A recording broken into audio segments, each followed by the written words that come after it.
Esta dirigida es sobre 2 textos. Como todas las semanas, tenemos en Paideia un documento que se llama Estructura de la Dirigida, en este caso Estructura de la Dirigida 8, donde están los textos que tenían que leer para hoy. El primero es de Keynes, la teoría general de la ocupación, el interés y el dinero, solamente capítulos 3 y 18. Estos capítulos básicamente porque en el 3 hace un cambio drástico en la economía, que es hablar sobre la demanda efectiva, que es un concepto que cambia la perspectiva de la economía en realidad. Y el capítulo 18, porque es un capítulo donde se propone una teoría de la ocupación, es decir, del empleo. Entonces, uno de los principales intereses de Keynes era superar las crisis, y en las crisis usualmente las personas, los trabajadores son los que sufren más. No sabía la necesidad de explicar cómo se puede empujar a un mayor empleo. Por eso el capítulo 18 es importante. Luego, el texto de Hicks, que en realidad es un artículo que se llama Mr. Keynes y los clásicos, una posible interpretación. Hicks es muy crítico con Keynes en el texto, que está muy bien escrito, inclusive se burla de él en alguna parte.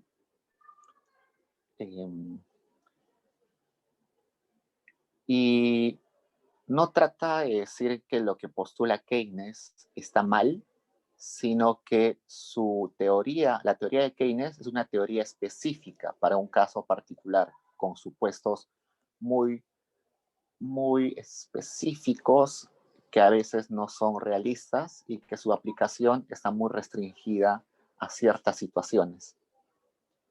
Entonces, Keynes había dicho que su teoría era una teoría general, ¿no? Así se titula su libro. Hicks va a decir, un momento, tu teoría no es tan general, es una teoría muy específica. Lo interesante de ese texto de Hicks es que sistematiza matemáticamente muchos de los postulados que hizo Keynes, pero que Keynes no los planteó muy precisamente, no con mucho detalle.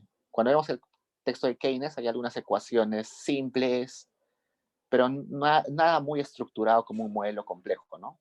Hicks recién, leyendo a Keynes, leyendo algunos clásicos y de su propia contribución, propone un modelo bien ordenado que luego sienta las bases de lo que hasta hoy conocemos como el modelo ISLM, ¿no?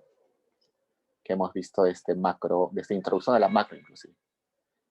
Entonces es un buen texto, es el texto que da génesis a ese modelo ISLM. Y luego en ese texto de la estructura de la PD tienen cómo se va a estructurar la PD de hoy día y las preguntas de discusión que hacemos cada semana, ¿no? Entonces, vayamos a esas preguntas. La primera pregunta es, ¿bajo qué contexto económico y social realizaron sus obras Keynes y Hicks? Desde su perspectiva, ¿cuál es la contribución de esos autores para la economía? Y en la actualidad, ¿considera que hay alguna influencia de Keynes o de Hicks en las políticas económicas y sociales? A ver, déjenme abrir Benny.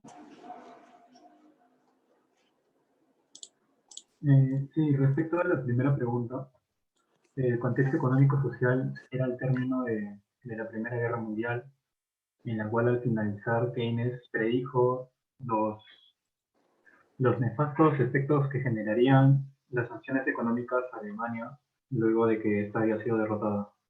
En ese contexto, Keynes elabora la base de su teoría económica y que prácticamente consiste en analizar la relación entre las variables como, por ejemplo, la producción, el desempleo, la contratación y el gasto público. Y por el lado de Hicks, él más se centra en el pensamiento de la escuela neoclásica y reelabora los escritos que hizo Walras acerca del equilibrio general y expresa las condiciones teóricas necesarias para mantenerlo estable. Perfecto. Grisette. Ya, bueno, en cuanto a Keynes, respondiendo a la primera pregunta, hubo un antes y un después en la economía cuando Keynes escribió su obra, ya que en esa época se produce la Gran Depresión y en ese momento se desploma la bolsa de valores, las familias quiebran, también los bancos. Entonces, cuando esto se trasladó a la economía real, se crea un espiral deflacionario y se extiende a otros países como con la caída de precios de sus materias primas. Entonces, para solucionar este problema, se puso en marcha un programa keynesiano en el que se busca gastar eh, dinero en obras públicas para que de esta forma se pueda generar mayor demanda y así reactivar la economía. Y bueno, en cuanto a Higgs, eh, él señala que Keynes comete un error y es que toma el modelo de Pigot y eh, lo finaliza como una respuesta a la teoría neoclásica, cosa que Higgs está en total desacuerdo con eso. Perfecto. Claudia. Bueno, con respecto a la primera pregunta, el suceso del crack del 29 hace retornar la idea de políticas proteccionistas y de la intervención estatal, mientras que respecto a sus contribuciones, bueno, Keynes con su obra destaca la importancia de la demanda agregada en la economía y la importancia del Estado en esta también. Por eso es que enfatiza la importancia de la política fiscal, mientras que Hicks hace como que una introducción al modelo ISLM que también se usa para la evaluación de políticas como la fiscal y la monetaria. Perfecto. Heidi. Sí, con respecto a las contribuciones, Keynes desarrolló un esquema conceptual para analizar la evolución del nivel de actividad y el empleo. Con este desarrollo teórico, Keynes funda la macroeconomía como disciplina especializada dentro de la ciencia económica. Y bueno, su teoría también clasifica las variables exógenas y endógenas para un modelo macroeconómico. Y bueno, Higgs, por su parte, la contribución para la economía es el modelo del ISLM que hizo, que formalizó la teoría de Keynes, donde ese modelo describe la economía como un equilibrio de los tres mercados de dinero, de bienes y de bonos. Perfecto. Lisbeth. Bueno, quería responder la A, que es el contexto económico y social que realizó la obra de Keynes fue bajo tres grandes crisis: la Primera Guerra Mundial, el crack de la bolsa y la Segunda Guerra Mundial. Dentro de la Primera Guerra Mundial, Inglaterra entró en crisis y hubo una caída en los salarios.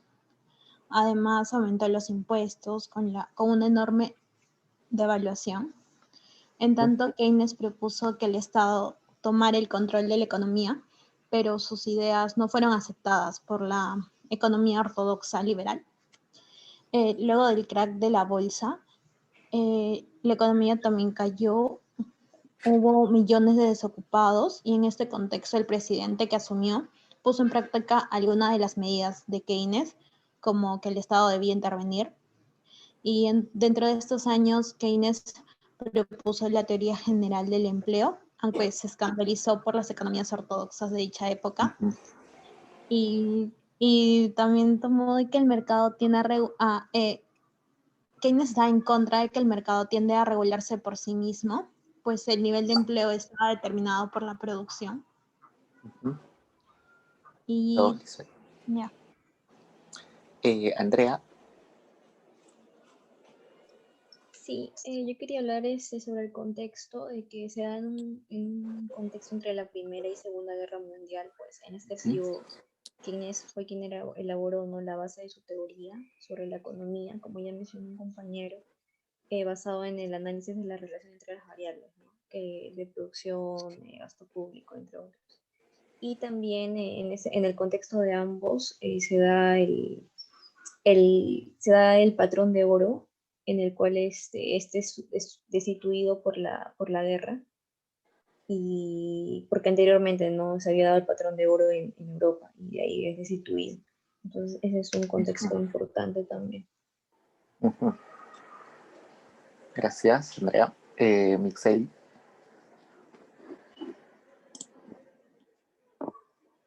Hablar sobre los aportes. En caso de Keynes, como su obra lo escribió en medio de la crisis del crack del 29, entonces en eso hizo un aporte en el desempleo, porque en Estados Unidos había altos niveles de desempleo, entonces Keynes propuso aumentar el gasto público, esto para que no aumente el desempleo y se consiga un punto de equilibrio. Y en caso de la adaptación de Keynes, en la actualidad se conoce también ahora como el neokeynesianismo y está defendido por autores como Krugman. En caso de Hicks, tuvo aportes en los salarios y en los mercados competitivos a partir del concepto de productividad marginal del trabajo. También habló de los sindicatos y la regulación de los salarios en el marco de la distribución de la riqueza. También adaptó la teoría de Keynes, la teoría general de Keynes, y analizó el mercado de bienes y servicios en el mercado del dinero. Y con base a eso, crea la curva ISLM para que evalúe distintas políticas económicas. Perfecto. Luego Victoria y al final Pamela. Sobre los aportes de Keynes podemos hablar del principio de demanda efectiva, que se había heredado, o sea, desde la teoría clásica ricardiana de que no era posible la insuficiencia de demanda, pero con el principio que Keynes desarrolla de demanda efectiva, esta insuficiencia sí se puede dar. Entonces se va a poder ver que, en base a este principio, la demanda insuficiente puede ser un obstáculo para la prosperidad económica. Por ejemplo, pleno empleo, entre otras. También menciona la importancia de la intervención estatal para que los empresarios puedan recuperar su confianza y generar inversión. Perfecto. Así que, bueno, no, luego definimos algún concepto que dijiste por ahí. Pamela. Sí, respecto a las contribuciones, la contribución de Keynes con su teoría general del empleo, el interés y el dinero, presenta una teoría basada en la noción de demanda agregada para explicar la variación general de actividad económica. Y con esta teoría dice que el mercado de la actividad está definido por la suma de consumo y de inversión, y en una situación de desempleo y capacidad productiva no utilizada. Además, en este libro que escribió, fue en un periodo caracterizado por la depresión, por el crack del 29,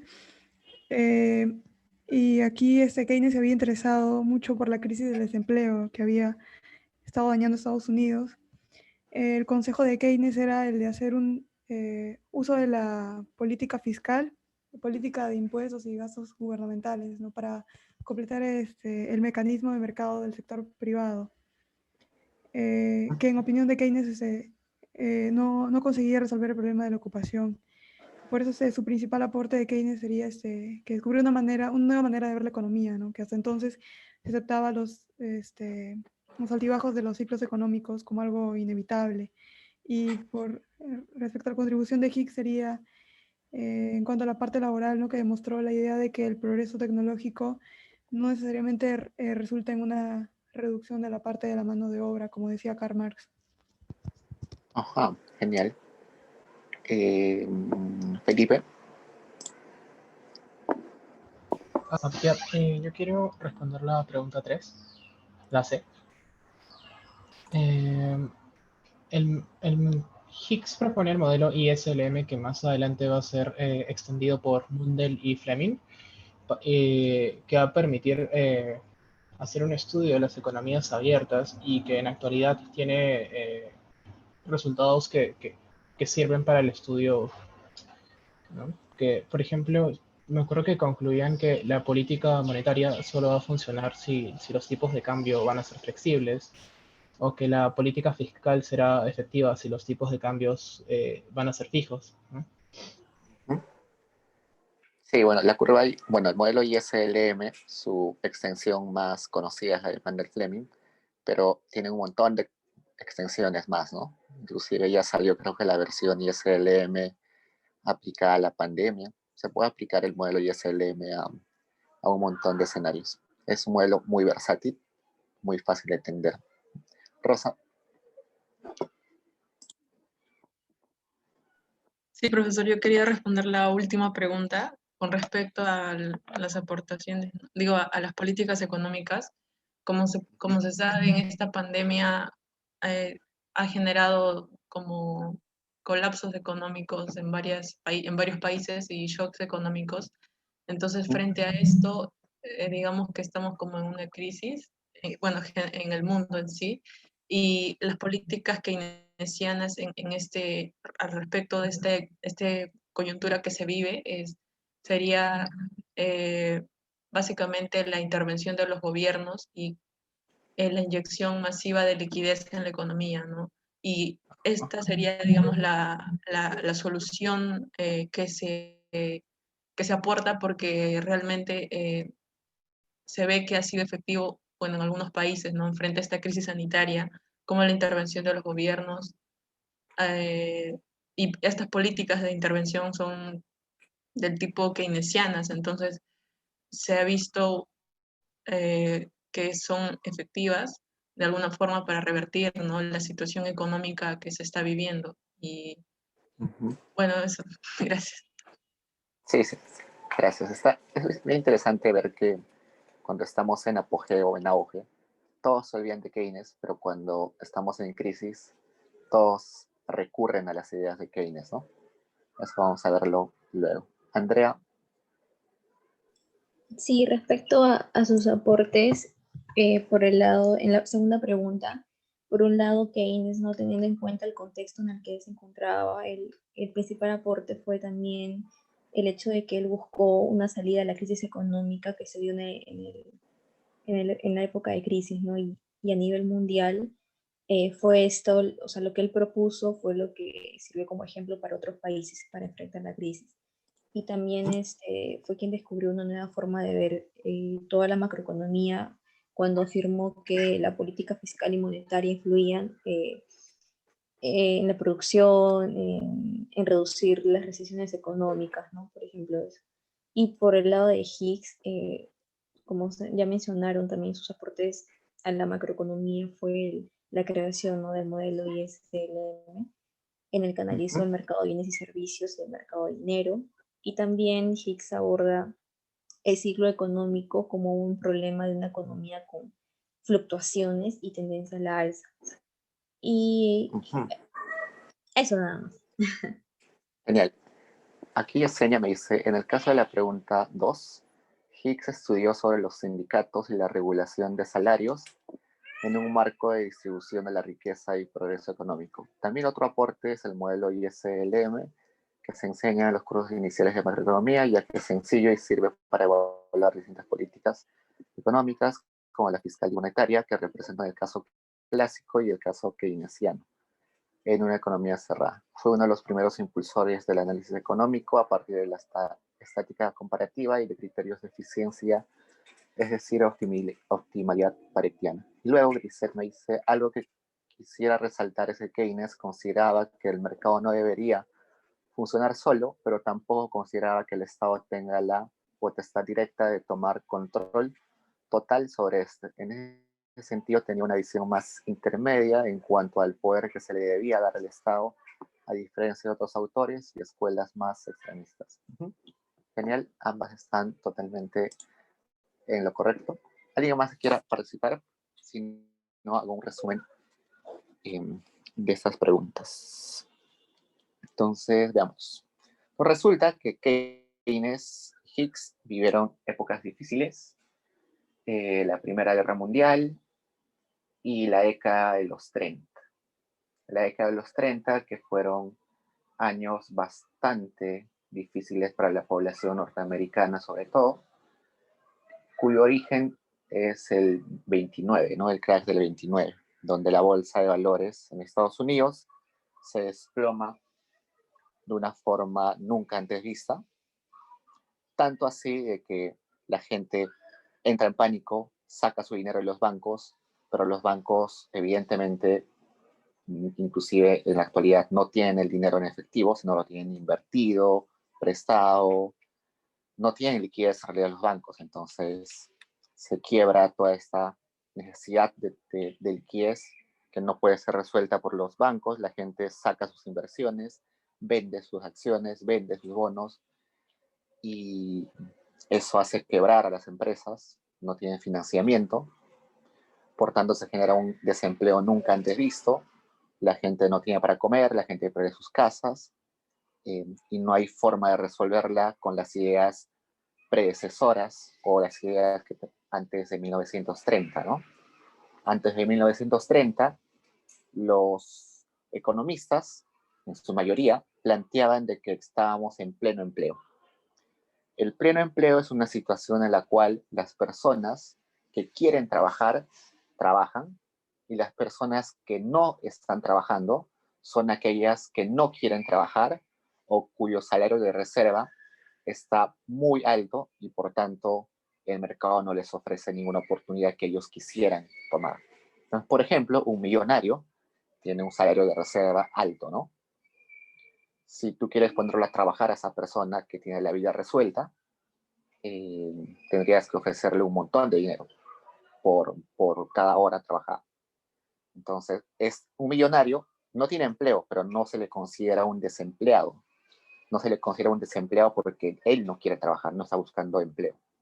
Entonces, la situación de pleno empleo es que todos los que quieren trabajar, trabajan, tienen trabajo, trabajan las horas que quieren trabajar y trabajan con un salario en el cual están dispuestos a trabajar, no están siendo explotados, sino reciben lo suficiente para vivir como quieren vivir y están dispuestos a ir a trabajar las horas designadas.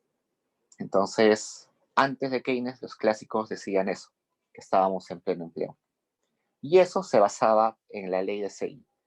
La ley de Say es una ley que tiene varios supuestos, por ejemplo, el velo monetario y otras cosas más que seguro van a ver en macroeconomía, pero lo que implica la ley de Say es que la oferta crea su demanda. Esa es la versión más simple de la ley de Say. Es decir, que la economía está básicamente en terreno o en manos de los empresarios, ¿no? Si a un empresario se le ocurre producir un bien nuevo, ese bien nuevo se va a vender sí o sí. Puede ser que el empresario ponga un precio tal, no se vende todo, pero baja el precio en algo y finalmente se va a terminar de vender todo el bien que le está ofertando. Entonces, la oferta crea su demanda. Hoy nos parece eso bastante poco realista, inclusive un poco ingenuo, ¿no? No sé, ustedes imaginen, no sé, varios de ustedes seguro saben que los teclados que tenemos en la computadora se llaman QWERTY por el orden que tiene las teclas, Q, W, E, R, T, I, QWERTY. Pero también se sabe científicamente que estos teclados no son eficientes, no son del todo eficientes. Las letras más utilizadas están lejos de los dedos. Cuando escribes, a veces se cruzan letras muy usadas con otras y dificulta la escritura. La distribución de las teclas no está del todo bien distribuida. Y eso es una herencia de las máquinas de escribir. Las máquinas de escribir tenían más o menos esta forma o esa distribución. Hace algunos años, algún emprendedor, algún inventor, se le ocurrió hacer una investigación y ver cuál era el orden eficiente de los botones en un teclado y creó un teclado más eficiente. Lo produjo, hizo la producción a gran escala, trató de venderlo y no vendió casi nada. Entonces, es un ejemplo clarísimo de que la oferta no crea su demanda, ¿no? Hay un montón de restricciones porque hay preferencias del otro lado de los consumidores, hay rigideces como las costumbres. Ustedes están acostumbrados a utilizar ese teclado. Si les cambian un teclado nuevo tendrían que volver a aprender y eso es costoso, no solamente en términos de tiempo, sino quizás tendrían que ir a una academia para aprender. Sobre todo, no sé, generaciones como ustedes que ya tienen, que utilizan computadoras muy pequeños, ¿no? Entonces, es muy difícil cambiar esas cosas. Entonces, la oferta en realidad no genera la demanda. Más bien, es una interacción, ¿no? El equilibrio se genera en la interacción de la oferta y la demanda. Pero esto de considerar que la oferta sí genera su demanda, tenía esa implicancia de que había pleno empleo. Entonces, como los empresarios pueden meter sus productos al mercado y siempre se va a vender todo, es porque hay la disponibilidad de pagar por todo lo que se puede producir. Entonces, una de las implicancias de ello, y que seguro han visto en macroeconomía, es que estamos en pleno empleo. Por eso es que la oferta, en el caso de los clásicos, es una oferta horizontal, ¿no? Y la demanda sí tiene pendiente negativa. La demanda se mueva a la izquierda o a la derecha, no va a afectar la producción va a ser siempre la misma, una producción que se le llama de largo plazo ahora, pero lo único que va a cambiar va a ser los precios, ¿no? Pero la producción va a ser la misma. Y como la producción va a ser la misma, la cantidad de trabajadores necesarios va a ser la misma, y esa se consideraba como el nivel de pleno empleo. Entonces Keynes llega en un momento donde resulta que por esto de la crisis del 29, hay gente que quiere trabajar, pero no encuentra la oportunidad de hacerlo. Tocan las puertas de las empresas y no hay empleo. Entonces ahí se rompe toda esta teoría de que había pleno empleo. No hay pleno empleo. Si no hay pleno empleo, toda la teoría anterior se descarta y hay que plantear un nuevo modelo. Además, como antes considerábamos que había pleno empleo, no era necesario que el Estado se preocupe por el bienestar de los trabajadores, ¿no? Si todos trabajan, si todos los que quieren trabajan y trabajan las horas que quieren, ¿por qué el Estado tendría que protegerlos? ¿Por qué tendría que poner un salario mínimo? ¿Por qué tendría que incentivar o fomentar el empleo? No tiene sentido, ¿no? Pero con Keynes llega esa idea de que como no estamos en pleno empleo, sino estamos por debajo del pleno empleo, el objetivo del Estado es acercar el empleo actual a un equilibrio de pleno empleo, acercarnos lo más posible. Vamos a ver luego que es casi imposible que llegara a ese punto de pleno empleo. Inclusive hay economistas que dicen que cierta cantidad de desempleo es deseada. Hay teorías que hablan de eso. Pero ese cambio de paradigma de que ya no estamos en pleno empleo da un espacio grande para que exista un Estado que sea un agente económico y no solamente un administrador de la nación. Entonces, ahí nace el papel del Estado proteccionista, que debe fomentar el trabajo, que debe redistribuir los ingresos, que debe dar subsidios, que debe dar seguridad laboral, con seguros de desempleo, con salarios mínimos, con todo ello. Eso, a la larga, va a dar, no en esos años mismos, sino luego de algunas décadas, a esto del estado de bienestar, ¿no? El estado de bienestar en Estados Unidos, donde nació, dice que las personas, o los trabajadores, o las familias, deberían tener aseguradas ciertas cosas. Por ejemplo, la educación, la salud, cierta cantidad de alimentos de subsistencia. Entonces, esto del estado de bienestar nace a partir de ese cambio de paradigma de la economía. Entonces, todo eso es la contribución de Keynes, ¿no? Cambió la visión de cuál es el rol del Estado. Entonces, es uno de los grandes economistas y quizás uno de los más conocidos, ¿no? Pero también sus ideas tuvieron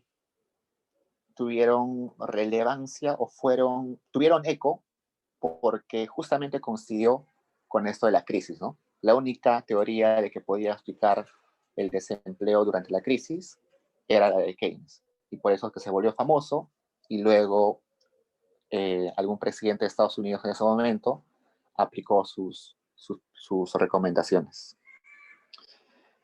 Por otro lado, Hicks es un crítico de Keynes. Como ya dije, es un crítico más teórico, no es un crítico en realidad que diga que la teoría de Keynes no sirve, sino dice que Keynes confunde algunos conceptos, que su teoría no es del todo general, sino es una teoría particular. Entonces, por ejemplo, dice por ahí de que Keynes siempre dice que su trabajo es una crítica a los clásicos, mientras que Hicks dice que a los clásicos a los cuales se refiere Keynes son unos cuantos. Ricardo, algunos por ahí como algunos de los seguidores de Ricardo.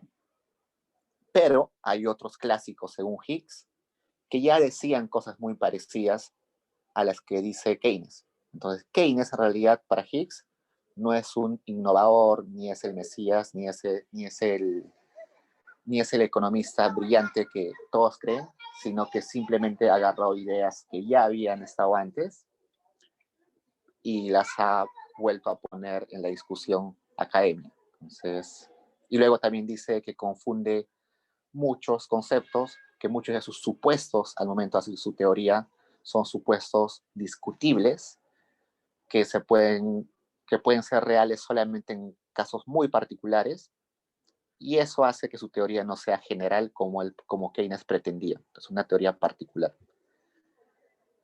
Finalmente, Hicks se burla en alguna parte de su texto de Keynes, pero lo hace a Keynes aún más famoso. Mucho el libro de Keynes era muy difícil de leer. Como se han dado cuenta, el capítulo sobre el juego 3 es muy difícil de leer. Entonces, mucha gente no leía mucho a Keynes, simplemente repetía lo que escuchaba de boca de otros, pero no lo leía, porque tenía un planteamiento muy descriptivo, con ecuaciones no muy estructuradas, ecuaciones muy chiquitas, pero que no se interrelacionaban mucho. Pero fue recién Keynes el que agarró estos postulados y lo estructuró matemáticamente, haciéndolo más comprensible para una mayor cantidad de personas. Entonces, al final, la crítica de Hicks a Keynes ayudó a Keynes a que su teoría se haga mucho más famosa y mucho más fácil de digerir, de entender. Entonces, eso es más o menos el resumen de todo eso. Bueno, a Hicks también lo conocemos en microeconomía, ¿no? También tiene aportes en microeconomía, que seguro han visto antes. Entonces, quería empezar con ese capítulo 1, con un fragmento del capítulo 1, que dice lo siguiente.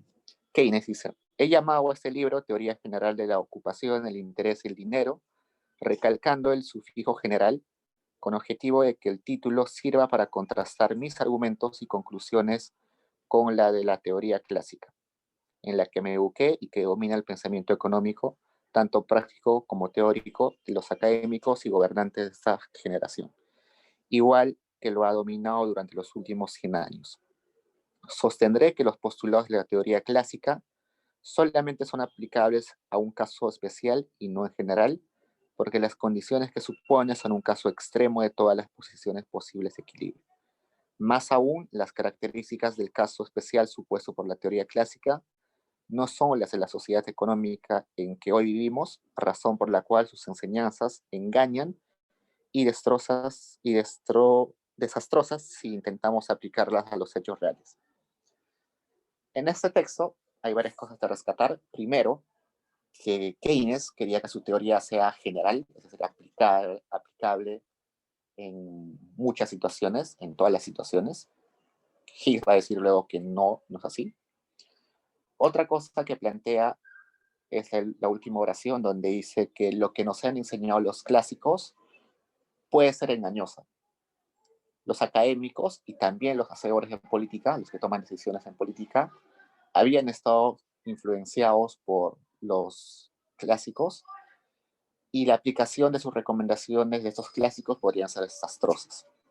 Entonces, por ejemplo, antes de Keynes, cuando había una crisis, lo que se recomendaba y lo que se hacía era, por ejemplo, reducir el gasto del gobierno, aumentar tributos, aumentar los impuestos, cancelar las obras que estaban, las obras públicas, retirar la protección a los trabajadores, se les quitaba el seguro de empleo o se les obligaba a trabajar más horas con el mismo salario. Entonces, esas formas de afrontar desde el Estado una crisis, según Keynes, eran contraproducentes.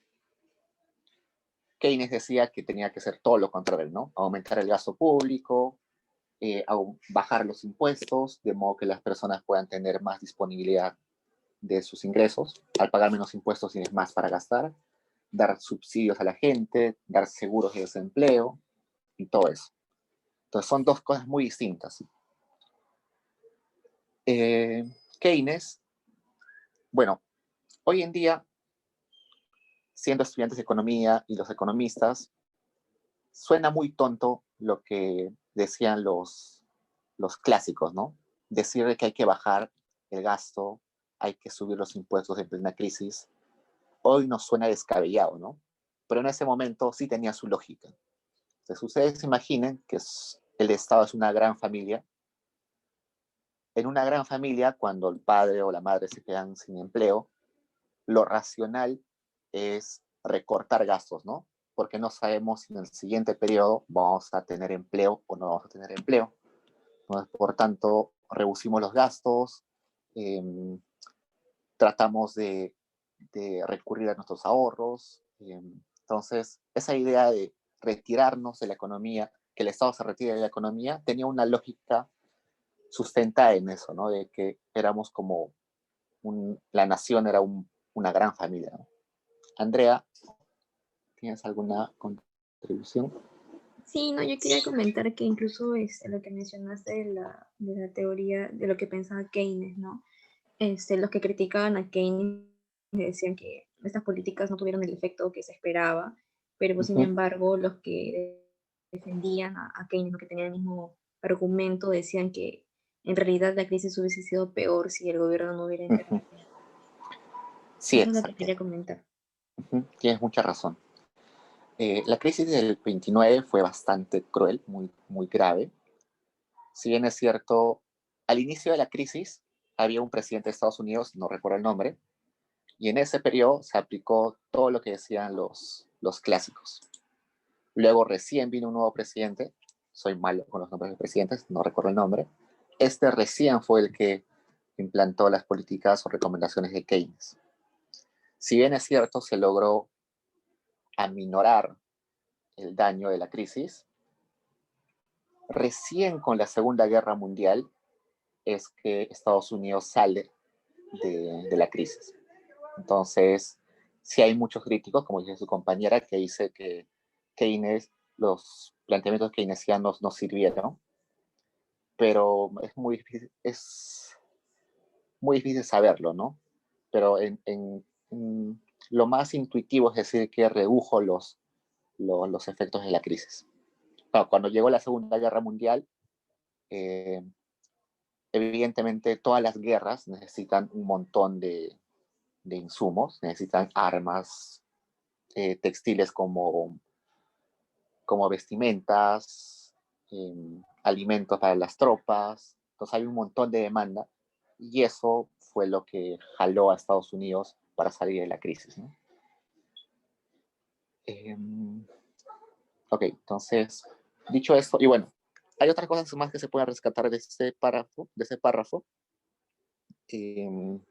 Por ejemplo, que habla de que dice que su planteamiento va en contra de los clásicos, pero como dirá Higgs luego, solamente va en contra de algunos clásicos, no de todos los clásicos. Okay, entonces vayamos a la parte 3. Capítulo 3. ¿Quién me hace un resumen o me dice qué entendió de este capítulo? Que se titula El principio de la demanda efectiva.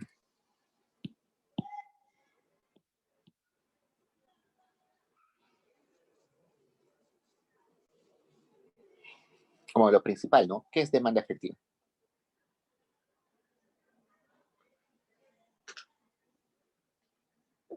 Claudia. Keynes nos señala que representa la función de oferta agregada y demanda agregada en función de n. La demanda efectiva va a ser el punto de intersección entre estas dos funciones, y ese punto de intersección va a generar un nivel de pleno empleo.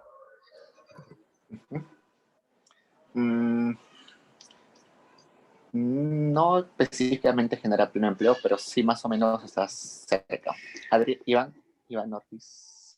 Sí, hola Diego. A mí me llamó la atención esta como especie de dinámica que menciona en una de las partes de este capítulo, que me hizo recordar bastante a lo que veíamos en el modelo ISLM, ¿no? De que tenemos que cuando el ingreso aumenta, el consumo aumenta, pero en una proporción menor que uno, ¿no? Menor que... y entonces Keynes dice que por esta psicología de que cuando el ingreso real agregado aumenta, el consumo crece, pero no tanto como el ingreso, para justificar una cantidad de ocupación debe existir cierto volumen de inversión, ¿no? Y ahí Exacto, esa es una parte importante. Y déjame comentarla un rato. El multiplicador keynesiano, cuando ustedes hablan de eso, nace básicamente de todo este libro de Keynes, pero quiero referirme a esto que dice su compañero, que el ingreso crece más rápido que el consumo. Ya lo he comentado en otra clase anterior, pero es más o menos lo siguiente. El consumo usualmente bueno, esto se llama la suavización del consumo o el consumo suave, depende de qué libro utilices.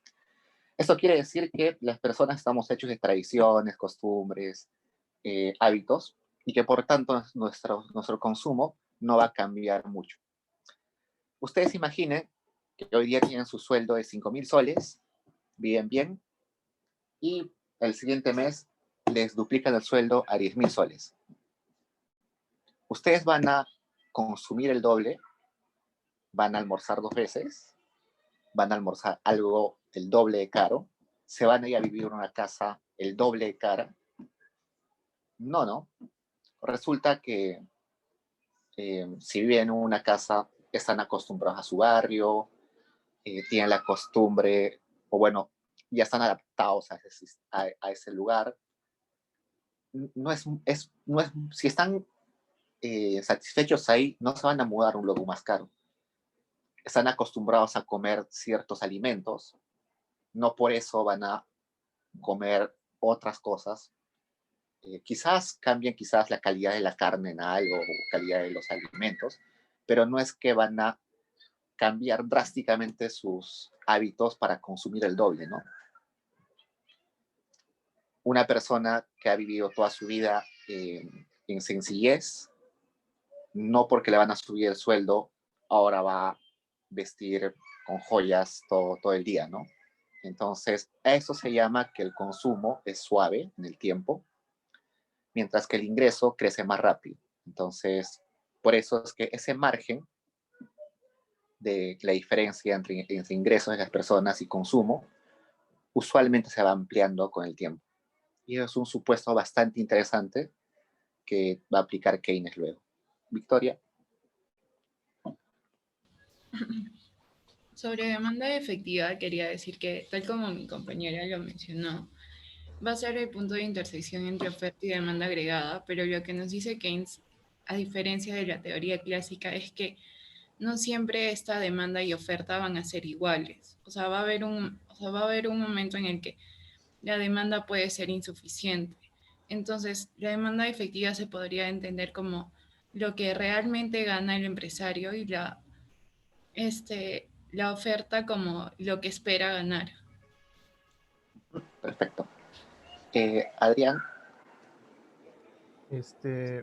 Quería hablar sobre la oferta agregada, que en la lectura lo llama como Z, y la demanda agregada como D, que van a depender del empleo usado.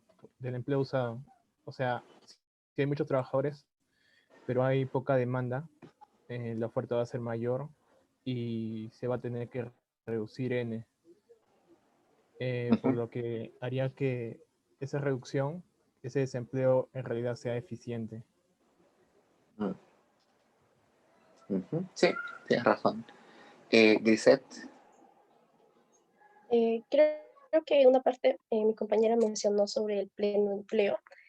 Me parece que esto no está en esta parte del texto, pero a diferencia de la teoría clásica, donde el empleo es alcanzable, para Keynes decía que esto no es cierto porque la oferta no creaba su propia demanda y en este sentido el pleno empleo no existía, entonces tampoco se podía alcanzar.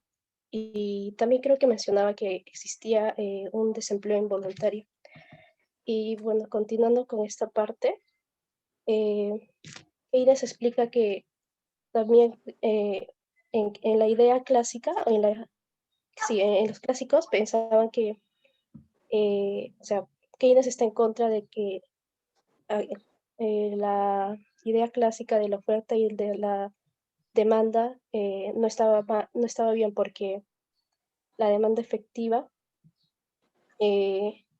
es limitada y debido a la desutilidad marginal del trabajo. Entonces, al llegar a un punto de consumo N, esto puede terminar siendo contraproducente para el productor y consumidor. Perfecto. Pamela. Sí, en ese capítulo 3, más que todo critica a Keynes un poco sobre la teoría clásica, ¿no? Como que trata de arreglarlo. Menciona que la teoría clásica, lo específico que critica es que la oferta crea su propia demanda, ¿no? Y dice que eso implica que la función de la oferta agregada y la demanda agregada son iguales para todos los valores de N, que es parte de esas funciones. Y que si un aumento de la oferta agregada, la demanda debe aumentar la cantidad, ¿no? Que el precio de la demanda agregada siempre se debe ajustar a la de la oferta agregada por sí mismo. Y entonces, luego de mencionar eso, hace desglose de la teoría de la ocupación y explica y trata de corregir, ¿no? Lo de la teoría clásica. Y dice que no puede ser posible que un nivel de ocupación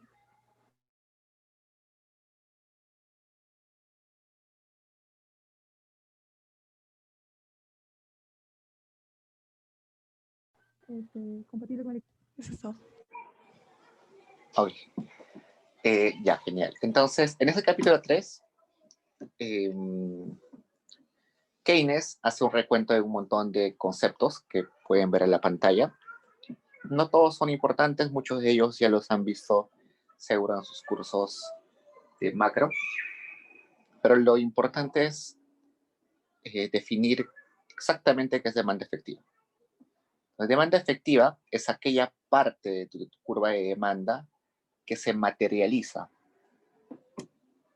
Entonces, no podemos pasar horas y de horas hablando de la curva de demanda, pero solamente nos va a interesar aquel punto que se materializa. Ese punto que se materializa es donde se intersecta con la oferta. ¿Por qué es importante para Keynes esta demanda efectiva? Porque esa demanda efectiva determina cuál es el ingreso de las personas o de los agentes económicos. Entonces, si la demanda efectiva es grande, quiere decir que el ingreso de los que vendieron ese bien va a ser grande. Ese ingreso se va a repartir entre los que participaron de la producción, es decir, el empresario, el trabajador, el dueño de la tierra, todo aquel que imagine. Entonces, eso genera de que si es grande el ingreso de los trabajadores, por ejemplo, los trabajadores tengan la disponibilidad o la posibilidad de consumir otros bienes. Esa demanda efectiva, mientras más grande es, determina cuántas transacciones más o cuántos bienes más se pueden producir gracias al ingreso generado por esa actividad, ¿no? Entonces, eso genera un círculo virtuoso, ¿no? El trabajador tiene su ingreso, va a otro mercado, digamos, de autos. Al comprar en ese mercado de autos un automóvil, está aumentando la demanda efectiva, es decir, la demanda que se materializa, y eso va a generar de que el ingreso de los trabajadores de esa industria también crezca. Y estos a su vez van a ir a otros mercados y se va a generar un círculo virtuoso. Y eso da pie a este multiplicador keynesiano, ¿no? Una vez que uno gasta un sol, ese un sol va a dar vueltas varias veces en la economía. Mientras más grande es el multiplicador, es mejor para la economía. Entonces, por eso es que es bastante importante la demanda efectiva. Veamos algunos conceptos que pueden llamarnos la atención. Bueno, los costos de factores, ya saben qué son los costos de factores. Básicamente, Keynes se va a enfocar al factor productivo que es la mano de obra.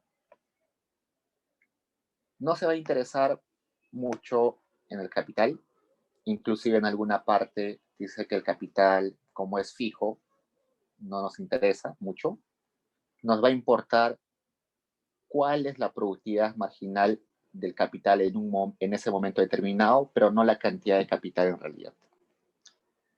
Y eso se sustenta porque Keynes lo que quiere es empujar a la economía en el corto plazo, ¿no? Quiere salir de la crisis rápido. Entonces, en el corto plazo no se puede modificar el capital. Entonces, vamos a hablar prácticamente solamente de mano de obra, que lo utiliza la nomenclatura de N. En algunos libros y en algunos cursos, por ejemplo, con Dancourt, si no mal recuerdo, utiliza el Y, que es ingreso, o PBI, equivalente al L, que es la cantidad de trabajo. ¿Recuerdan? No sé si alguno llevó con Dancourt. En su modelo es indiferente utilizar Y o L. Eso tiene sustento en la demanda efectiva.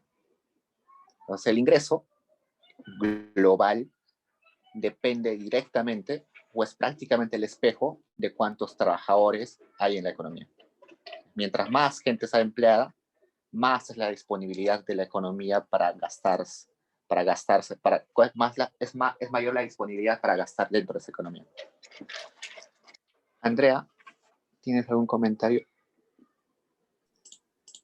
Sí, en la lectura se menciona que la demanda efectiva es un caso especial que solo se realiza cuando la propensión de consumir y el incentivo para invertir se encuentran mutuamente en un punto particular. Y al respecto, Keynes señala de que cuando aumenta la ocupación plena o el pleno empleo, también creo que aumenta también el ingreso agregado.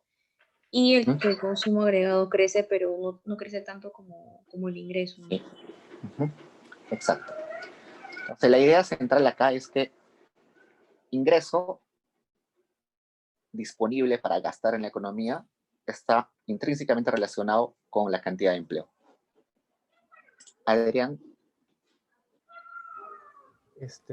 También leí que la cantidad de empleo estaba determinado por la inversión y que esta inversión va a ser insuficiente a veces y eso va a pasar más en los países ricos, ya que habrá, yo creo, un sector pobre que su inversión no sea lo suficiente para consumir en un país rico, ya que los pobres gastan todo su ingreso, casi todo su ingreso. Claro, la propensión marginal a consumir en los pobres es cercana a 1, ¿no?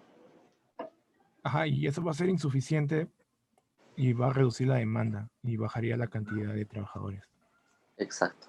Entonces, hace un rato dijimos que la diferencia entre el ingreso y el consumo, ese margen, bueno, no terminé la idea en ese momento, pero la cuestión es que ese margen entre tus ingresos y tu consumo,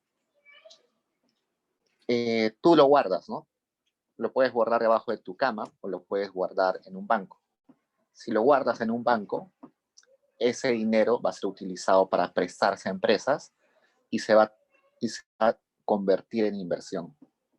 Entonces, mientras más grande es ese margen, mientras más rápido crecen los ingresos y se hace más grande esa brecha entre ingresos y consumos, la disponibilidad para invertir, la cantidad de dinero disponible para invertir, se hace más grande. Eso también refuerza ese círculo virtuoso, ¿no? La gente tiene más ingresos, pero como no está gastando del todo, porque tiene una rigidez en su propensión de consumir, se puede, hay más impulso para que haya mayor inversión y por tanto más trabajo, y así una y otra vez el círculo se vuelve más grande. Pero resulta que en países pobres la propensión marginal a consumir es pequeña, ¿no? Si una familia gana 500 soles al mes, pero la canasta mínima cuesta 490 soles, su propensión marginal es 490 entre 500, es casi uno, ¿no? Entonces no tiene nada, no puede ahorrar casi nada. Si no ahorra casi nada, no hay una forma de que ese ahorro se transforme en inversión. Entonces, ustedes recordarán que en macroeconomía el curso más o menos empieza diciendo que S es igual a I, ¿no? Ahorro es igual a inversión. Eso no necesariamente se cumple. Hay muchos supuestos para que eso se cumpla, pero esto lo decían los clásicos. Luego Higgs va a hablar de eso exactamente. Vamos a llegar a eso. Pero la idea detrás de esto es de que todo está ligado, ¿no? La cantidad de empleo en una economía está ligado a cuánto puedas ahorrar, a cuánto haya disponibilidad, por tanto, en el mercado para que te presten los bancos. También está ligado a la eficiencia de la maquinaria. Más abajo acá vemos lo siguiente.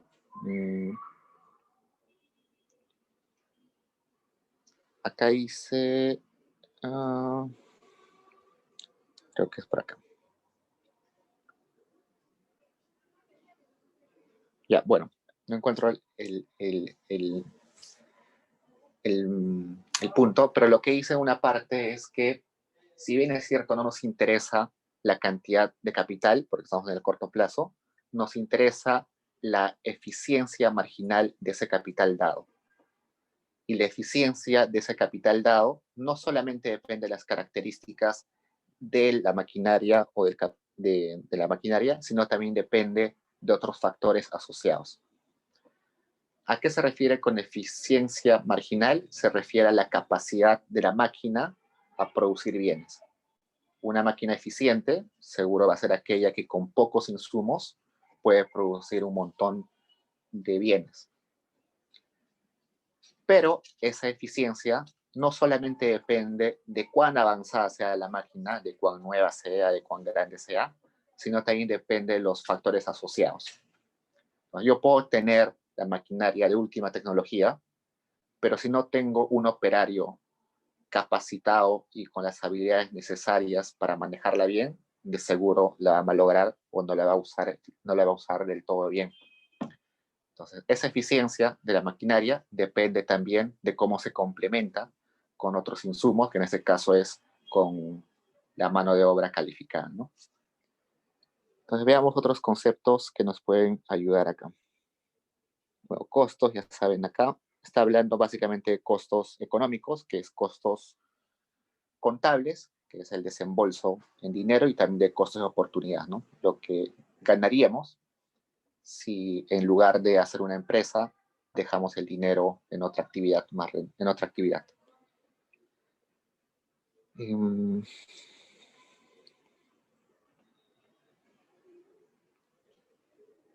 Va a definir la función de oferta global como Z, la función de demanda global como D.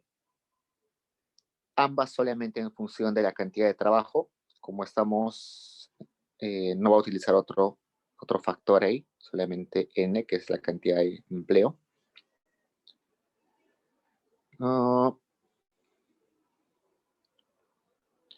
En los dos últimos bucles nos habla de la ley de Say que ya habíamos visto antes. Entonces pasemos acá.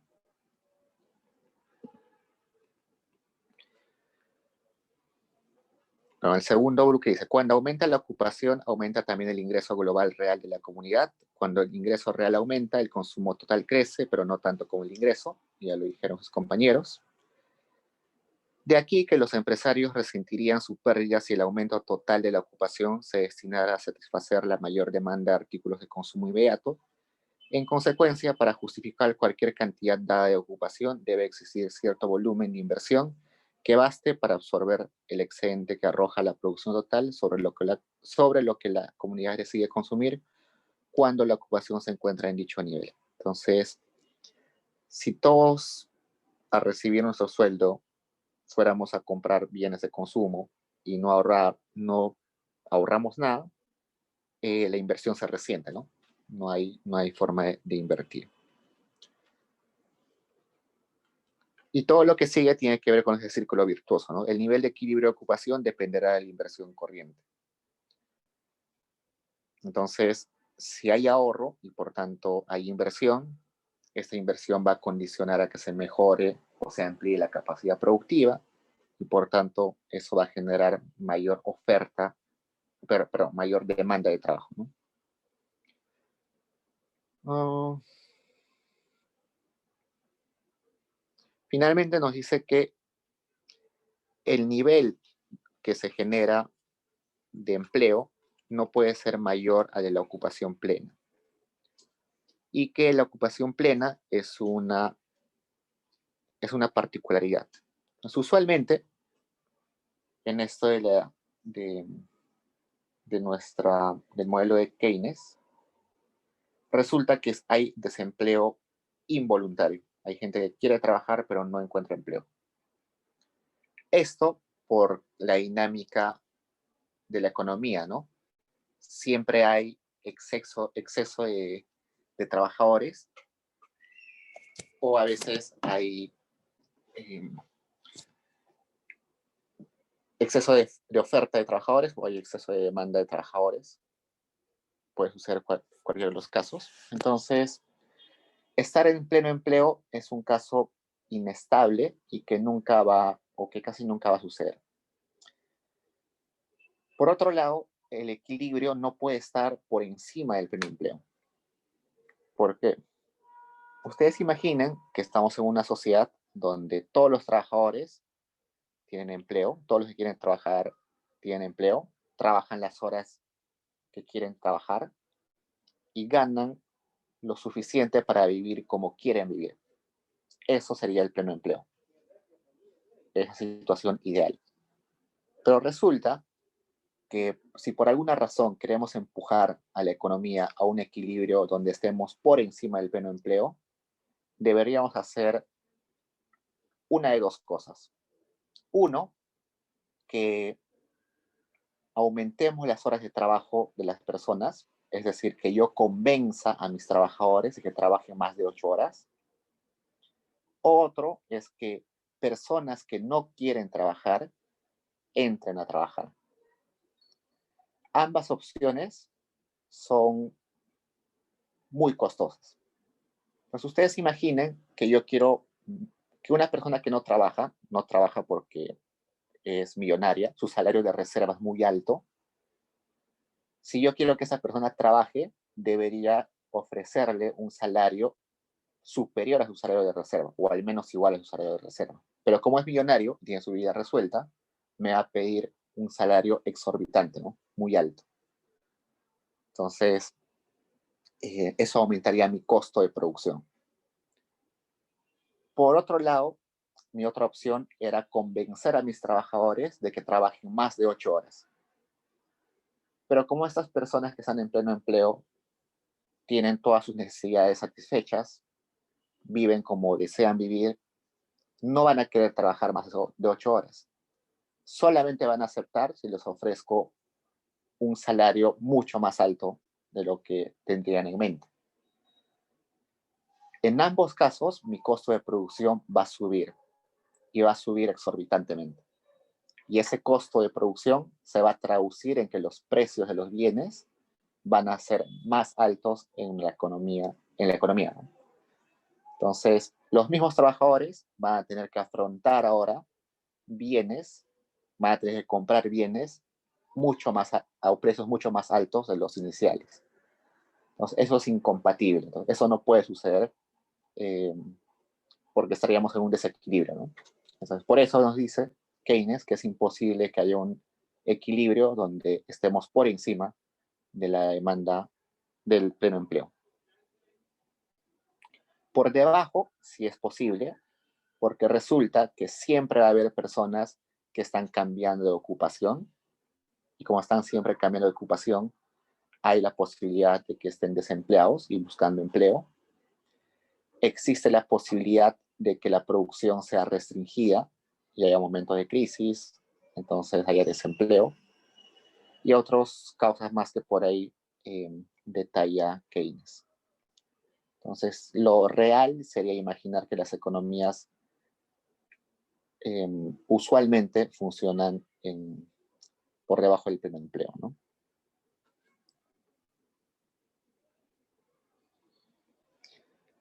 Luego, bueno, acá hay una nota a pie de página que lo que trata de decirnos es de que las ideas de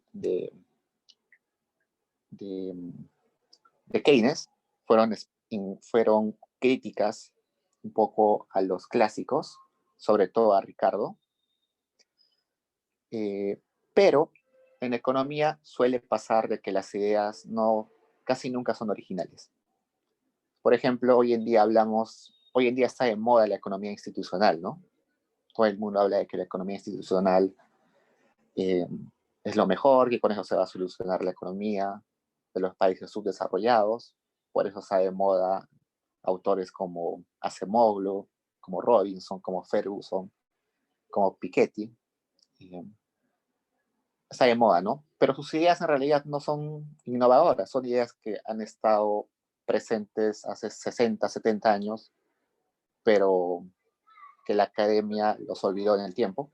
Entonces, igualito, en el caso de Keynes, al parecer, sus ideas ya habían estado presentes en la discusión antes, solamente que Keynes las actualizó y las puso en un momento donde sí llamaron la atención, ¿no? Entonces, solamente eso para mencionar en esa parte. Vayamos al capítulo 18, que se titula Nuevo planteamiento de la teoría general de la ocupación. ¿Qué entendieron de ese capítulo?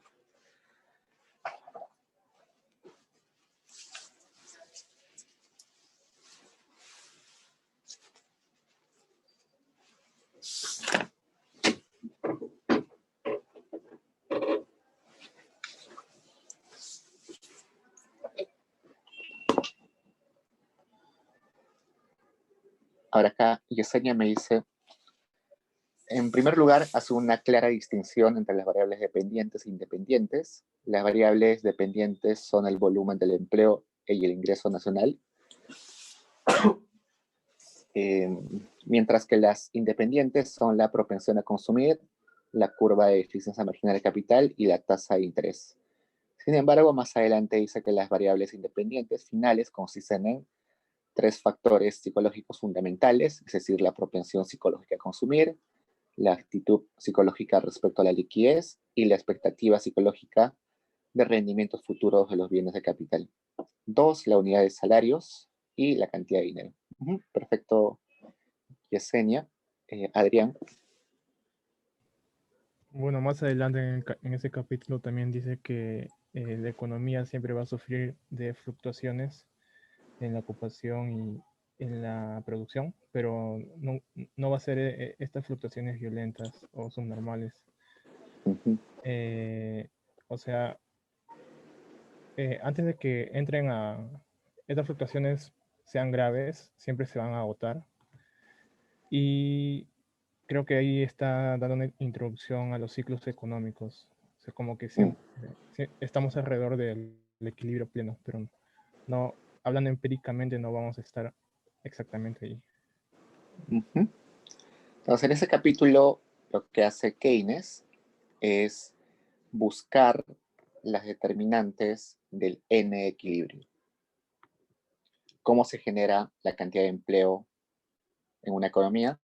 Y luego, hacia el final del texto, va a decirnos si cambia un factor, ¿cómo cambiaría el empleo? Por ejemplo, dice, si cambia el interés, la tasa de interés, ¿cómo cambia el empleo? Si cambia el rendimiento, el retorno al capital, ¿cómo cambia el empleo? Entonces, hace un análisis más o menos interesante. Pamela. Otra cosa que menciona en ese capítulo es que eso después de decir que el sistema económico, o sea, nunca puede ser mantenerse tan inestable, pone condiciones de estabilidad para el análisis de ese modelo, ¿no? Y condiciones de estabilidad que son 4.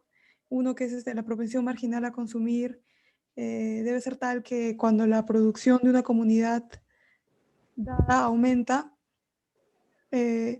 debido a que disculpe, me equivoqué en esta parte, que la propensión marginal a consumir es tal que cuando la producción de una comunidad dada aumenta, debido a que esté aplicando más mano de obra a su equipo de capital, el multiplicador que relaciona ambos es mayor que la unidad, pero no muy grande, ¿no? Y otra condición es que las alteraciones moderadas en el rendimiento probable del capital o en la tasa de interés no deben provocar cambios muy grandes en la tasa de inversión. Perfecto. Y otras 2 condiciones más. Sí, eso. Gracias, Pamela. Claudia. En este capítulo, en una parte, también menciona la demanda de dinero relacionado con un aumento en la ocupación. Pues, nos dice que si hay un aumento en el nivel de ocupación, puede generar una subida en las preferencias por la liquidez, pues esto genera que el valor de la producción aumente, que la unidad de salarios también aumente y que el aumento en la producción derivado de un aumento en la ocupación ir acompañado de un alza de precios, por el cual entonces esto también tiene influencia en el equilibrio, aunque no son las únicas. Perfecto. Gracias, Claudia. Entonces, veamos un poco qué hice las diapositivas. Consideramos, dadas las habilidades existentes y la cantidad de mano de obra disponible, la calidad y cantidad del equipo que se puede echarse mano, el estado de la técnica, el grado de competencia, los gustos y hábitos de los consumidores, la desutilidad de las diferentes intensidades de trabajo y las actividades de supervisión y organización, así como la estructura social. Entonces, acá habla mucho de cosas que ya sabemos. Por ejemplo, ahí dice desutilidad del trabajo. Cuando nosotros hacíamos nuestro problema de maximización del consumidor en microeconomía, resultaba que nosotros maximizábamos el consumo y el ocio, no maximizábamos el consumo y el trabajo, ¿no? Porque el ocio sí es un bien, mientras que el trabajo es un mal, nos trae desutilidad. Pero el ocio es simplemente la diferencia entre las horas de trabajo, las horas disponibles menos la cantidad de ocio, ¿no? Y ahí se generaba la curva de oferta de trabajo. ¿Qué más? Entonces, eso ya lo considera Keynes. Luego dice que tenemos que tomar en cuenta cuán grande es nuestra disponibilidad de mano de obra. Solamente piensen en China. La dinámica de mercado de trabajo en China es distinto porque hay un montón de oferta de trabajo por la cantidad de población que tiene. El grado de competencia, evidentemente cuántas empresas pujan por tener la cantidad de trabajadores, los gustos de los consumidores. Y bueno, luego dice, nuestras variables independientes son la propensión a consumir, la curva de eficiencia marginal de capital y la tasa de interés. Entonces, lo que es exógeno es esa propensión a consumir, que dijimos que es constante porque básicamente las personas tienen hábitos de consumo regulares. La curva de eficiencia marginal de capital quiere decir cuán capaz es una unidad de capital de generar bienes adicionales. Una máquina, cuán capaz es de generar los bienes. Y la tasa de interés, que por el momento está diciendo que es constante, ¿no? La tasa de interés sabemos que es el costo del dinero. En ese caso sería el costo que tiene un empresario para tener el dinero para invertir, ¿no? Y las dependientes es el volumen del empleo y el ingreso nacional medido en unidades de salario. Entonces, como les dije hace un rato, a veces en libros y en cursos como el de Gancourt, ponemos equivalente al empleo y al ingreso de la economía. Entonces, en este caso, más o menos es lo mismo. Tenemos nuestra dependiente, que es N, que es la cantidad de empleo, pero eso va a estar bastante relacionado con el ingreso nacional, porque el ingreso nacional es básicamente la sumatoria de todos los salarios, de todos los trabajadores, más quizás el ingreso de los empresarios y de otros agentes económicos que también van a estar, ¿no? Pero básicamente es los trabajadores. Porque todos somos trabajadores, ¿no? Hasta el empresario que gerencia su empresa también se le puede considerar un trabajador. Entonces, es un supuesto bastante plausible, en realidad. Luego dice que la curva de eficiencia marginal del capital depende, sin embargo, en parte de los factores dados y en parte del rendimiento probable de los bienes de capital de diferentes clases. Eso ya les dije antes. Si bien es cierto, una maquinaria puede ser muy eficiente, depende cómo se interrelaciona con otros insumos, como quién maneja la maquinaria, ¿no? Y luego dice, mientras que la tasa de interés está regida parcialmente por el estado de preferencia por la liquidez y en parte por la cantidad de dinero medida en unidades de salario. Entonces, la tasa de interés, sabemos que es la cantidad, perdón, la tasa de interés es el costo del dinero. Si hay un montón de dinero disponible en la economía, la tasa de interés se reduce. Y la cantidad de dinero en la economía depende de varias cosas, ¿no? Puede depender de la oferta de dinero, que usualmente es estable. Los bancos centrales lo mantienen estable. Pero también puede estar definida por la preferencia por liquidez, ¿no? Hay personas que quieren tener su dinero en efectivo y hay personas que prefieren tener todo en sus tarjetas de crédito, en el banco. Entonces ustedes imaginen que hay un millonario que tiene $1.000 millones en el banco y un día se le ocurre y le entra un pánico por los bancos, cree que los bancos son, no sé, malos, que le van a estafar y saca sus $1.000 millones y se los guarda debajo de su cama. Eso que va a generar que el banco tenga que desembolsar ese dinero, se retira cantidad de dinero de la economía y por tanto la tasa de interés sube, ¿no? Entonces, en ese caso, en ese ejemplo, que es un ejemplo así grande de una persona, pero en realidad cada persona tenemos nuestra preferencia por liquidez. Entonces, la suma de todas nuestras preferencias puede generar, ¿no? Puede generar esto. No sé, quizás mañana sale una noticia y dice que los bancos van a quebrar, entonces todos vamos a correr al banco y vamos a hacer cola para sacar nuestro dinero, y eso es sinónimo de que nuestra preferencia por liquidez crece.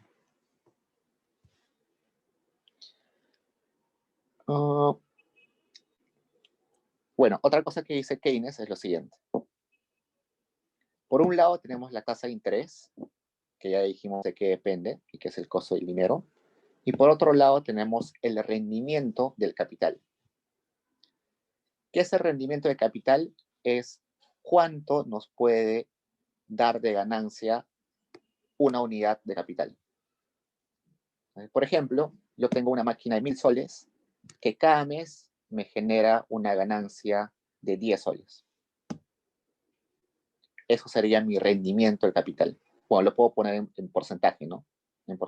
Hago un porcentaje y digo, es 1% o 10% lo que es mi retorno del capital. Resulta que esa maquinaria se compra con lo que me presté del banco y el banco me está cobrando una tasa de interés. Entonces, para que yo esté dispuesto a sacar dinero del banco para comprar esa maquinaria, el rendimiento de mi capital, de mi maquinaria, tiene que al menos cubrir ese costo de prestarme el dinero. Entonces, en equilibrio, la tasa de interés va a tener que ser igual al retorno del capital. Si el retorno al capital es mayor a la tasa de interés, yo voy a estar incentivado a sacar más dinero del banco y a comprar más maquinarias. Hasta un punto en que yo demando tanto dinero que la tasa de interés crece y me detengo en ese punto. Si sucede lo contrario, que la tasa de interés es mayor al retorno, yo no voy a sacar prestado al banco porque estaría incurriendo en pérdidas, ¿no? Mi máquina genera 10 soles al mes, pero tengo que pagar 100 soles al mes. No tiene sentido. Tengo que pagar al banco 100 soles al mes. Entonces no tiene sentido, ¿no? Entonces no saco el dinero. Entonces, en equilibrio, la tasa de interés tiene que ser igual al retorno del capital. ¿Qué más?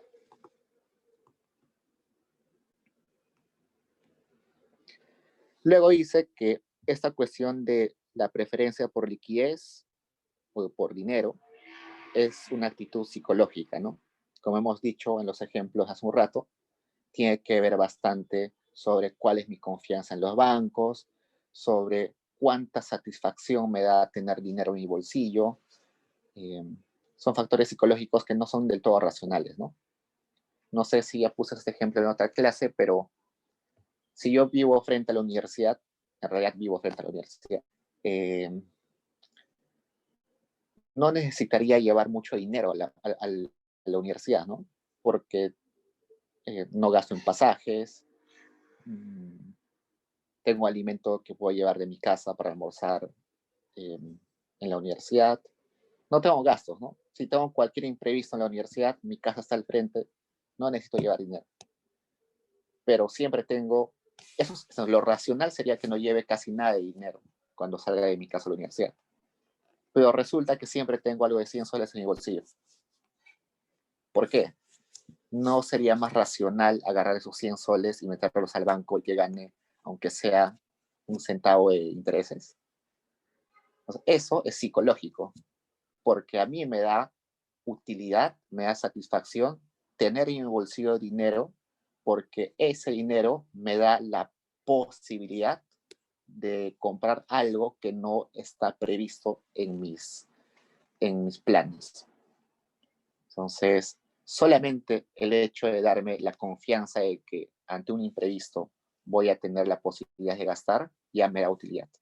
Entonces, es un factor psicológico que influye en mi preferencia por liquidez. Por otro lado, está hablando el multiplicador de la ocupación.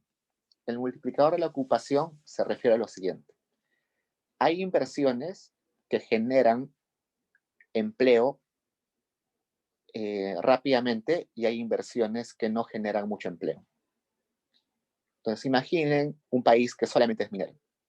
Un país que solamente es minero, si aumentan la inversión en minería, no se va a crear en realidad muchos puestos de empleo. ¿Por qué? Porque la minería es una actividad intensiva en capital. Pero por otro lado, si una economía se basa en guano, el guano no necesita mucho capital, solo necesita mano de obra. La gente agarra palos, picos y sacos, y las personas ponen el guano en los sacos y ya está. Esa actividad es intensiva en mano de obra. Entonces, una inversión en una actividad así genera un montón de trabajo. Una actividad como la minera no genera mucho trabajo. Entonces, a eso se refiere el multiplicador de la ocupación. Y eso hay que tomarlo en cuenta. No todas las inversiones terminan generando mayor empleo.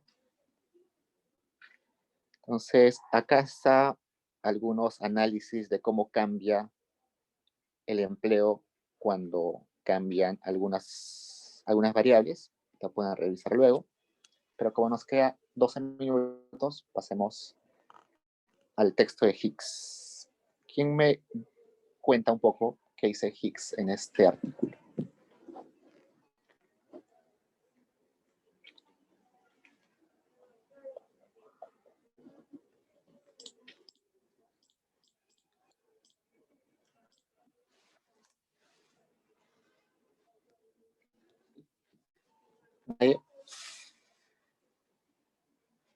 Básicamente, la frase que está entre comillas en sus pantallas resume bastante bien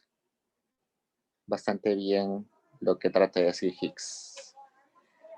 La teoría general del empleo de Keynes es un libro útil, pero no es el principio ni el final de la dinámica económica. Entonces, es un buen libro, aporta a la economía, pero no es el santo grial de la economía, ¿no? No es el libro que nos va a llevar a otra etapa de la economía. Eso es en la opinión de Hicks. Lisbeth, ¿tienes algún comentario? Él explica que las ecuaciones de la teoría clásica anterior cambia las tres ecuaciones y dice, o sea, está conforme con lo que Keynes dice. Keynes dice que el mercado de dinero le introduce la función de liquidez, en la cual los consumidores demandan dinero en función del tipo de interés. En la segunda ecuación, la función de interés se mantiene igual. La tercera es la que quita del ahorro el tipo de interés. Esto es por el multiplicador de la inversión keynesiana, el cual la inversión es la que determina el ahorro y no el ahorro la inversión. Ajá. Eso es Y un buen aporte. además termina también diciendo que la teoría, lo que dijiste, que la teoría general es un libro útil, pero no el principio ni el fin. Porque como que solo es útil para un tiempo. Interesante. Lo que acabas de decir sobre la relación entre ahorro e inversión es una buena pregunta para un final o para una calificada. Hay una diferencia sustancial entre lo que creen los clásicos y lo que cree Keynes sobre cuál genera cuál. ¿Inversión genera ahorro o ahorro genera inversión?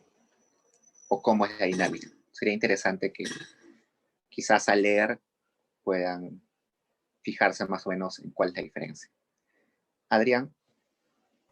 Diego, una pregunta. ¿Participamos por sección? O sea, sección 1, 2 o lo que escojamos, digamos. De frente, porque tenemos tiempo limitado. El que hayas entendido mejor, pues. Ya, bueno, yo creo que es importante sobre la curva de LL que habla, que es la demanda por dinero, en el cual dice que hay una tasa de interés mínima. O sea que si la LL va a la derecha, la tasa de interés no va a bajar. O sea, hay tiene una forma asintótica en la parte horizontal, que es el ingreso, y también la vertical, que es la tasa de interés. O sea, hay un mínimo de tasa de interés y un máximo de ingreso, de nivel de ingreso. Genial, tienes mucha razón. Entonces, resumiendo un poco el texto, hay básicamente tres partes. No sé si está separado por secciones, pero hay tres partes que se pueden diferenciar claramente.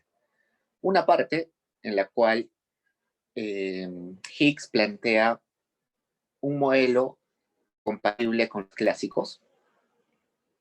Luego, una parte donde hace el mismo modelo, pero cambiando algunas variables para representar el modelo de Keynes.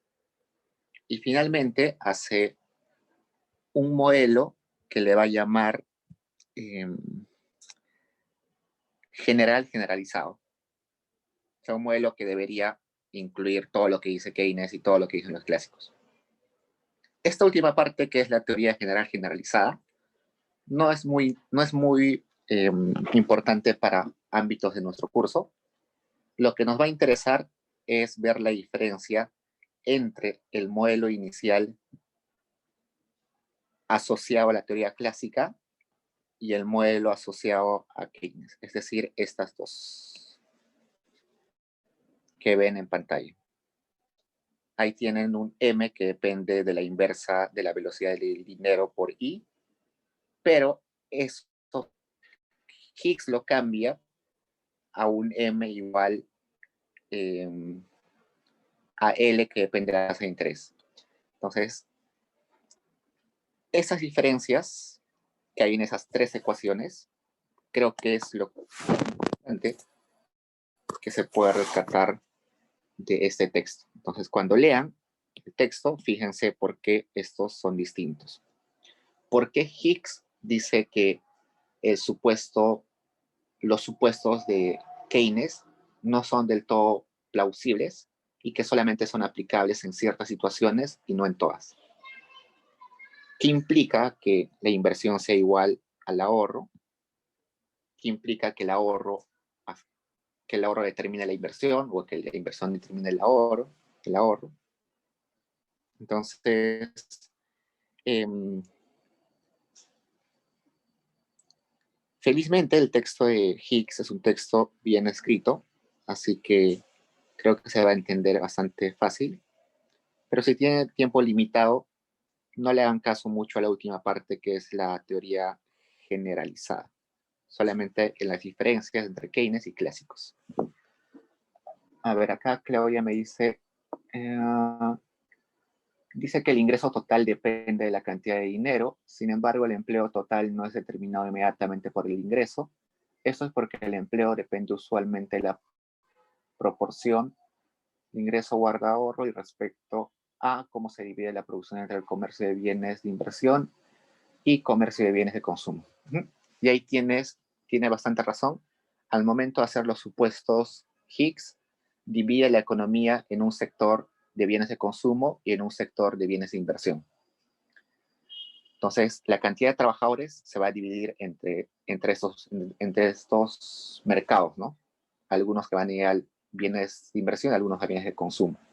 La dinámica en ambos difiere un poco, entonces hace una explicación un poquito más compleja ahí.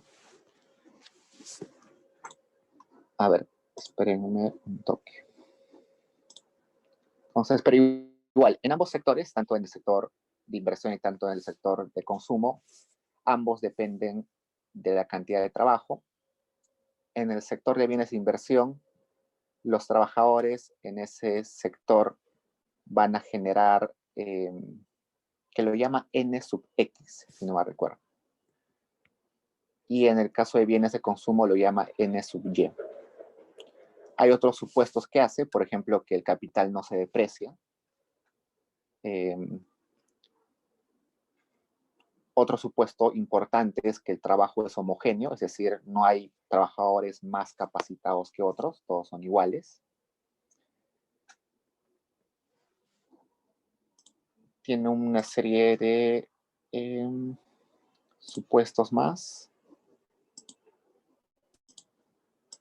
No nos va a alcanzar el tiempo. Lo más importante quiero rescatar en ese momento.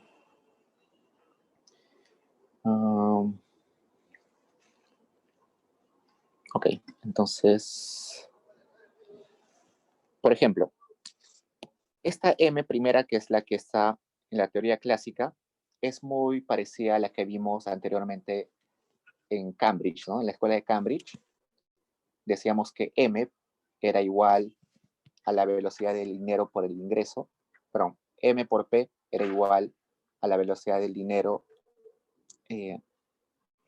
por Y, no, perdón, es P por Y es igual a M por V. Esta ecuación es básicamente la misma, solamente que está reescrita de otra forma. Y el Y, en ese caso es I, ingreso En este caso, Keynes o Higgs lo llama I, no Y. Y luego para Keynes eso cambia, donde dice que la cantidad de dinero va a depender de la tasa de interés. Estas particularidades quiero que se fijen al momento de leer, porque lo más probable es que venga eso, ¿no? Entonces, ¿tienen preguntas, chicos?